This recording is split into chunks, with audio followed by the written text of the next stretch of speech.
जय श्री कृष्णा, जय श्री राधे। नमस्कार साथियों, आज मैं आपके लिए लेके आया हूं एक ऐसे गोचर का परिवर्तन जो संपूर्ण सृष्टि को हिला के रख देगा, आपको हिला के रख देगा, मुझे हिला के रख देगा। जी हां, राहु महाराज अपने शतभिषा नक्षत्र के अंदर प्रवेश करने जा रहे हैं 23 नवंबर को, और ये 1 अगस्त 2026 तक यहीं रहेंगे। तो अमूमन 8 महीने से ज्यादा का समय ये इसी नक्षत्र में बिताएंगे।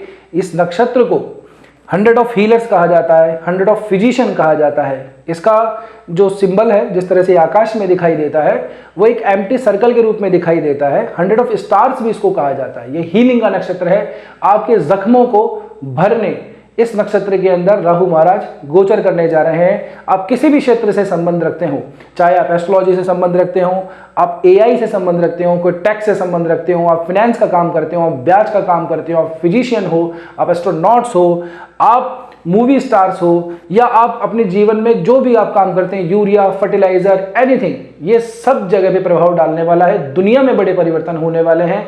आने वाले जो 8 महीने हैं ये पूरे टेक्नोलॉजी के होने वाले हैं, पूरे एआई के होने वाले हैं, और इसमें ऐसे ऐसे परिवर्तन होंगे जो हमारी आने वाली पीढ़ियों को तय करेगा, आने वाले समय को तय करेगा। जी हाँ, काल का पहिया घूम चुका है और अब ये किस राशि की तरफ बढ़ रहा है, किसके लिए सकारात्मक है, किसके लिए नकारात्मक है, यही सब हम आज के वीडियो में जानेंगे।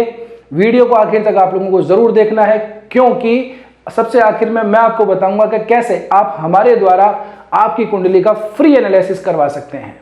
जी हां, तो वीडियो को इसके बिल्कुल भी मत कीजिएगा, वीडियो को आखिर तक जरूर देखिएगा। मीन राशि वालों के लिए शतभिषा नक्षत्र में राहु का ये जो गोचर है वो आपके 12वें भाव में हो रहा है, और इस राशि का जो स्वामी है, कुंभ राशि का स्वामी, आपके 11वें भाव में शनि महाराज बन के बैठे हुए हैं। शतभिषा नक्षत्र अपने आप के अंदर हीलिंग का नक्षत्र है, परिवर्तन का नक्षत्र है, इनोवेशन का नक्षत्र है, इसीलिए इसे 100 ऑफ हीलर्स कहा जाता है। ये डॉक्टर, फिजिशियंस जो चीज़ों को काट छांट करके जो ठीक करने का टाइम होता है, तभी तो घाव भरते हैं हमारे, तभी तो उसको हीलिंग कहते हैं।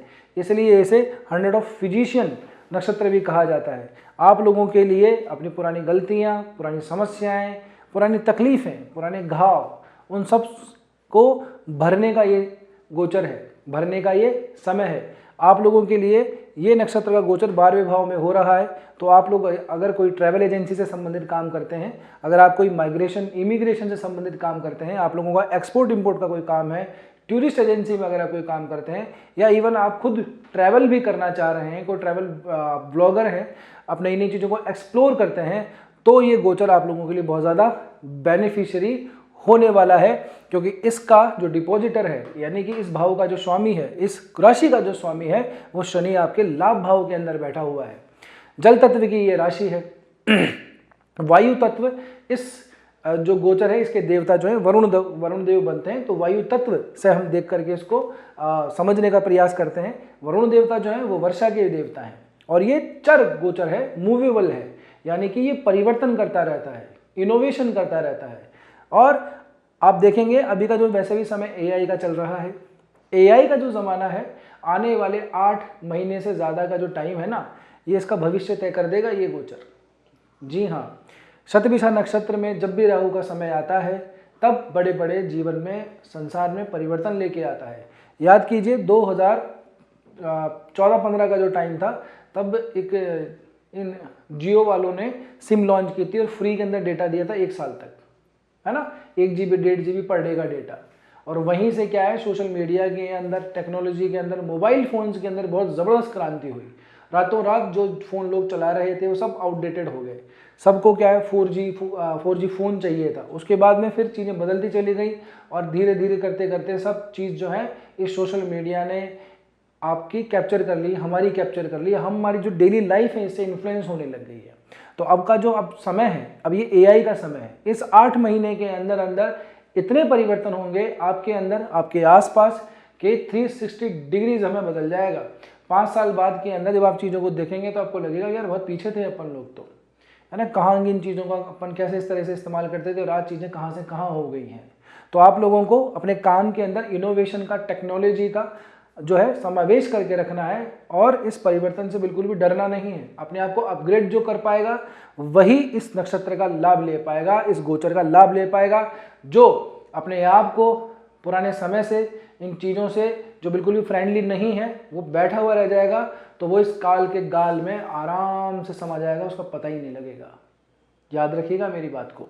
तो मीन राशि वालों, आपके लिए वैसे तो यहाँ पे देखो व्यय और खर्चे और यात्राएं वैसे तो दिखाता है ये, लेकिन आप इस नक्षत्र को समझें तो अपने, अगर आप व्यय भी कर रहे हैं, अगर आप किसी टूर पे भी जा रहे हैं, प्लान भी कर रहे हैं, तो उसमें भी आपको थोड़ा इनोवेटिव तरीके से जाना चाहिए, नई नई चीज़ों को एक्सप्लोर करना चाहिए।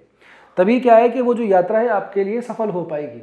हाँ, जो लोग मैजिशियन हैं, साइंटिस्ट हैं, डिप्लोमेट्स हैं, इमिग्रेशन का काम करते हैं, माइग्रेशन का काम करते हैं, जो एक्सपोर्ट इंपोर्ट का काम करते हैं, जो टैक्सेशन से संबंधित काम करते हैं, ब्याज पे काम करते हैं, फाइनेंस से संबंधित काम करते हैं, जो लोग पॉलिटिशियंस हैं, मूवी स्टार्स हैं, जो लोग सिंगर हैं, जो लोग आर्टिस्ट हैं, उन सभी के लिए ये गोचर बहुत ज़्यादा महत्वपूर्ण होने वाला है।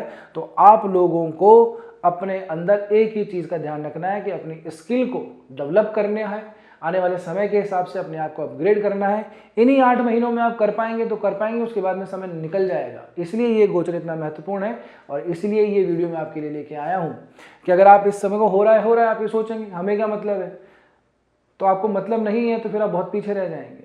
आपका यही समय है, 23 नवंबर से ये समय स्टार्ट हो जाएगा। मैं तो कह रहा हूँ जिस दिन आप ये वीडियो देख रहे हैं तभी से आप सोच लीजिए। 23 नवंबर से पहले देख रहे हैं तो बहुत अच्छी बात है, इसके बाद में भी अगर आप देख रहे हैं इस पूरी 8 महीने की अवधि के अंदर, तो यही वो समय है जब आपको अपने अंदर परिवर्तन करना है। डिसीजन लीजिए, स्टैंड लीजिए और फ्यूचरिस्टिक विजन के हिसाब से अपने काम को, अपने आप को अपग्रेड कीजिए। जो सिर्फ आप प्लान बनाते हुए चल रहे थे ना, क्योंकि राहु का समय है, सिर्फ प्लानिंग के अंदर चलता रहता है, इल्यूजन क्रिएट करता है, तो उस प्लानिंग को हटाइए, अब उसको एग्जीक्यूशन पे ध्यान दीजिए। अभी वो समय, खड़े होइए, डिसीजन लीजिए, उस पर वर्क कीजिए, रिजल्ट आएगा, जरूर आएगा।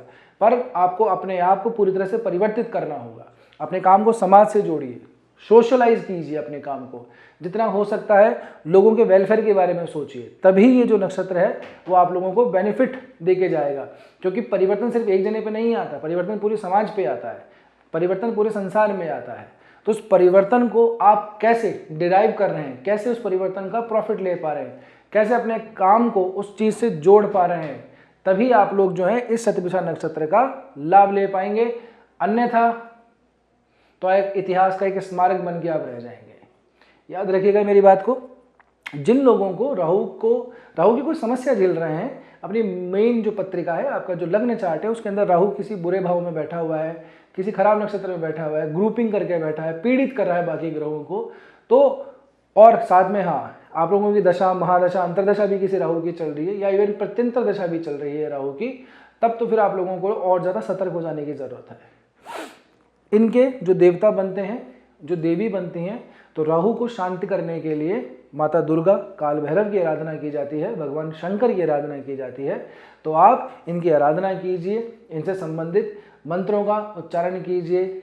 अगर आप संस्कृत में निपुण नहीं हैं, आपको समस्या है, तो आप लोग जो नॉर्मल चालीसाएँ होती हैं, भैरव चालीसा, बटुक भैरव चालीसा, दुर्गा चालीसा, शिव चालीसा, यहाँ से आराधना शुरू कर सकते हैं और इनका स्मरण कीजिए, इनसे निमित्त काम कीजिए। सफाई जो कर्मचारी होते हैं, है ना, उनको जो है कुछ डोनेट कीजिए। खासकर जो हम चाय वगैरह जो होती है वो राहु के दान से संबंधित करके देखी जाती है, तो सफाई कर्मचारियों को जो है चाय वगैरह दान में दीजिए, आप लोगों को बहुत लाभ मिलेगा।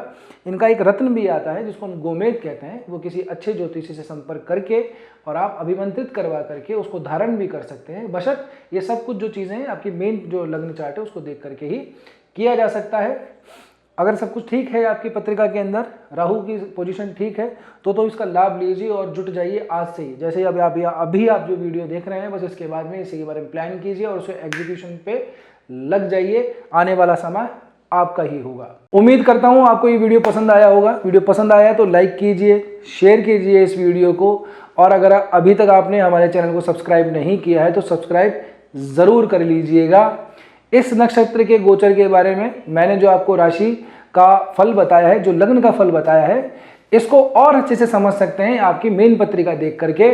कौन सा ग्रह कहाँ बैठा है, किस ग्रह की दशा चल रही है, किसकी महादशा चल रही है, इवन राहु कहाँ पे पोजीशन है, शनि का कहाँ पे पोजीशन है, केतु कहाँ पे पोजीशन है, कहाँ प्रत्यंतर है, कौन सा मारक है, कौन सा कारक है, इन सभी चीज़ों को जांच करने के बाद ही हम किसी पत्रिका के सटीक विश्लेषण कर सकते हैं। तो यदि आप विश्लेषण करवाना चाहते हैं अपनी पत्रिका का, तो नीचे दिए गए नंबर पे आप व्हाट्सएप कर सकते हैं। हमारी वेबसाइट के ऊपर भी आप जा सकते हैं, वहाँ से भी आप अपॉइंटमेंट ले सकते हैं। अब मैं बात करता हूं आप लोगों के लिए कि जो मैंने आपको प्रॉमिस किया था कि कैसे आप आपकी कुंडली का फ्री एनालिसिस करवा सकते हैं हमारे द्वारा। तो आप लोगों को वीडियो कैसा लगा है ये आप लोग कमेंट करके ज़रूर बताइएगा, और उससे पहले चैनल सब्सक्राइब कर लेना, ठीक है ना। कमेंट करके ज़रूर बताइएगा, एक अच्छे कमेंट को सेलेक्ट किया जाएगा हमारी टीम के द्वारा और फिर उनसे बात की जाएगी, फिर आपकी कुंडली का फ्री एनालिसिस किया जाएगा। उम्मीद करता हूँ आप लोग स्वस्थ होंगे, मस्त होंगे, अपना और अपने का ध्यान रखेंगे। मिलते हैं अगले वीडियो में। जय श्री कृष्णा, जय श्री राम।